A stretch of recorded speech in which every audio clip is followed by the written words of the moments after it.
Hey, Walter Sorrells back with more tips for the knife maker. Today, a handful of sword guards and the versatility of steel.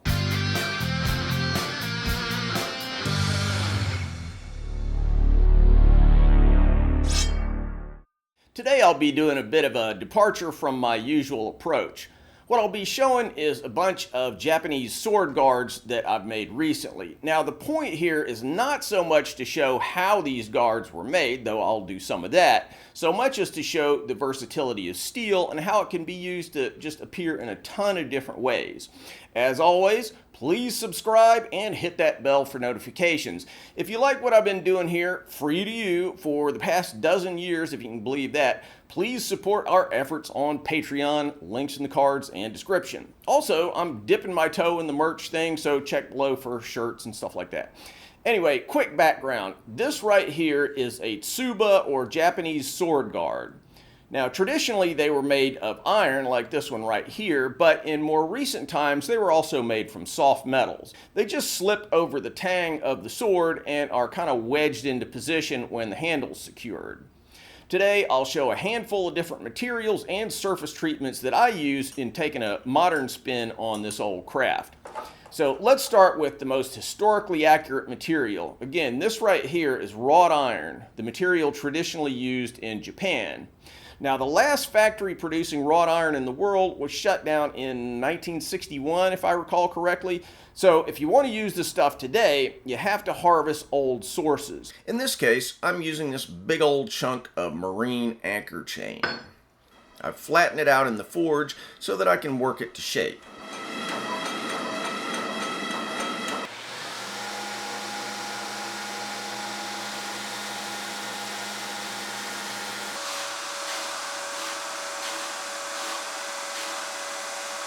The most time-consuming, tedious, and uninteresting part of making tsubas is cutting the hole known as a nakago ana in the middle.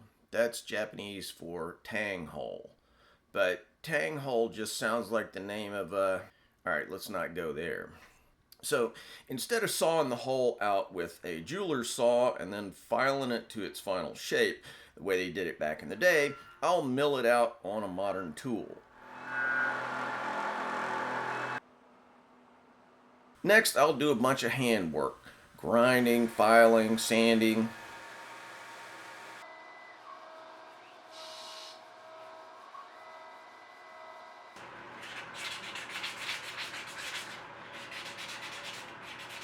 So here we end up with this featureless piece of steel. Boring, right? Yeah, but here's the amazing thing about wrought iron. Hiding underneath here is a grain pattern that's like nothing you'll see in a modern piece of steel. In the West, wrought iron was made by a process known as puddling, which resulted in iron being reduced from cast iron so that it coalesced in this really hot molten bath of flux. This heterogeneous ball of iron was then yanked out of the heat and smashed together, forge welded, that's the fancy term for it, into one solid mass. But if you can sneak in there in the right way, you can excavate the evidence of that original structure, a bunch of little pieces of iron stirred up at welding temperatures and smashed together. We'll perform that excavation by immersing the piece in ferric chloride, which will etch away the iron at different rates, revealing what's hiding underneath there. Look at that. Amazing, huh? From this to this. In this case, I'll just neutralize the acid, clean it up, and then seal it with a traditional Western blacksmith's combination of linseed oil and beeswax. This was not how the Japanese did it, by the way. This is my own little trick. We'll see something a little closer to the old process later. Okay, so we can do the same kind of thing that we did just a minute ago with modern steel, right? Well, we can, but it won't look interesting because modern steel is homogeneous, so etching it really gives you nothing interesting to see. Unless we make Damascus. Let's try that. We'll stack up two dissimilar steels, a nickel steel called 15N20 and a carbon steel called 1050, forge weld them together, then forge them out into a blank, flatten them with a surface grinder,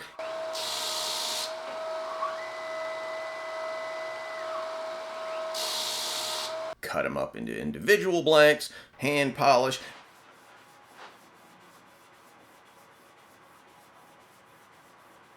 Back to the CNC to make some tang holes. More grinding, filing, flattening, polishing, degreasing, blah, blah, blah, and we're ready to try the same thing. Etching it again. In goes another featureless looking mirror.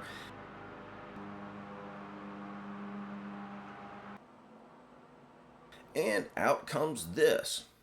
I think that looks pretty cool, but, well, to some eyes it might be a little monochromatic, right? What if you wanted a little more color?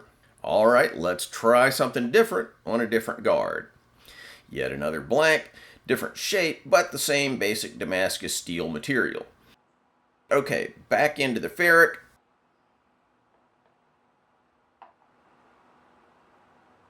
Out it comes, all monochromatic and with the pattern revealed. Now, we could quit here, but instead we'll add one more step. This time, we'll immerse it in nitre bluing salts. This is a process typically used for firearms. We're heating it to about 700 degrees in these molten salts. And this heat induces formation of a very, very, very thin layer of oxides on the surface of the steel. Because the nickel steel resists bluing a bit, and because of the prior etching, we end up with two different colors.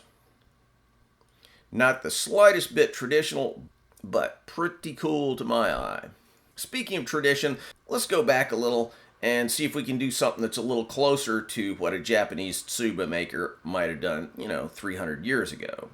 This time, we're starting with a piece of mild steel, the sort of material you'd use to make a bracket that you'd weld onto, some doodad that needs a bracket welded onto it. Back to the CNC, same old process, but now for something different. This time, we'll induce a black oxide layer onto the surface. In firearms terminology, this would be called rust bluing. There are a ton of ways to do this, but it was sort of the original rust proofing technology that would have been used on gun barrels a century ago. But that same basic technology is also a variant of what tsuba makers did ages ago in Japan with iron tsubas. I'm starting by pickling the surface with white vinegar, a process designed to very lightly etch the steel. You're basically just prepping it for the second stage. So now a second reagent designed to rapidly induce rust. Now this gets kind of complicated and I'm not going to go through the whole thing, but if you want more details on this process, link in the description to a video where this process is demonstrated in much more detail. After the rust is produced, the tsuba is boiled in water where the rust, Fe2O3, is converted to magnetite or mill scale chemical composition, Fe3O4, which is black. Repeat over and over and over for several hours, and eventually you'll build up a fairly thick, uniform black patina. Seal it with something like beeswax or oil, and that black surface, properly cared for, will literally last for centuries. Here are a couple of variants I've made over the years. One, an ultra rustic surface made from 100-year-old deeply pitted wrought iron plate, and this one I made from mild steel.